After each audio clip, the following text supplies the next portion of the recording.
let's bring in Galen Druk from ABC's 538 for more. Galen, you've been talking to voters there in Milwaukee. What issues are they telling you they want to hear about tonight?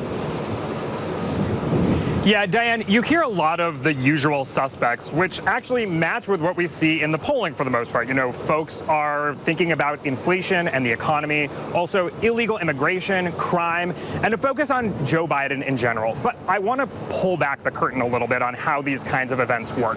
When you have a big debate like this, it attracts a lot of people who are, quite partisan, people who've pretty much made up their minds already on the candidates they're supporting. So you'll see folks out and about around the Fiserv Forum with signs that say, these are the VP tryouts for Trump, or where's Hunter Biden? And you kind of get a read on a public that's hyper-informed and maybe not representative of the broad electorate or even the Republican electorate. So we headed to the northern suburbs of Milwaukee earlier this week to a place called Cedarburg, Wisconsin, and talked to some folks. And I'll be honest, a lot of people who even told us they pay attention to conservative media could only name one or two of the candidates other than Trump running. So I think for a lot of folks, they're tuning in to actually get an introduction to some of these candidates. What do they actually believe, and what kind of pitch are they making? And for a lot of these folks, we did hear openness to supporting someone who isn't Trump. So, we're going to be hearing both the issues, like I said, economy, inflation, immigration. We're also going to be hearing contrasts with Trump himself. That's going to be key in the debate tonight. And how critical do you think this debate will be, Galen, for some of these candidates who are tracking lower in the polls? Oh, totally critical. I mean, for everyone on stage, especially because Trump isn't there, this is folks' chance to make some inroads with voters.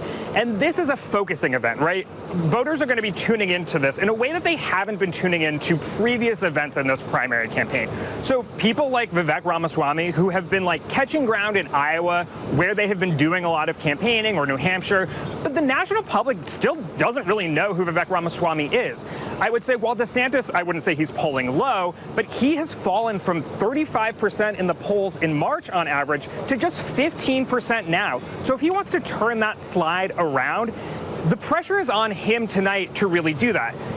For other folks, in addition to Vivek Ramaswamy, who are really introducing themselves to a national audience, I would say Senator Tim Scott from South Carolina, the pressure is on there. We heard talking to some voters in Cedarburg, like I mentioned, that guy from South Carolina, I'm kind of interested in him. Folks still don't know a lot about him. He doesn't really have a national profile like DeSantis, and he hasn't been doing as much media as folks like Vivek Ramaswamy have been doing.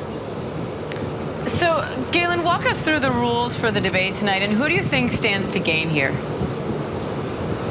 Yeah, absolutely. So the rules for the debate, there are no opening speeches. We're going to go right to the candidates answering questions. They have a minute to answer those questions. They have 30 seconds for follow-ups, and they have 45 seconds for closing arguments. Now, if you have watched any of these debates in the past, you know that the rules can be set well in advance. Whether or not they will be followed, whether or not chaos ensues, we will see in real time whether or not that happens. All right, Galen Druk from ABC's 538, thank you.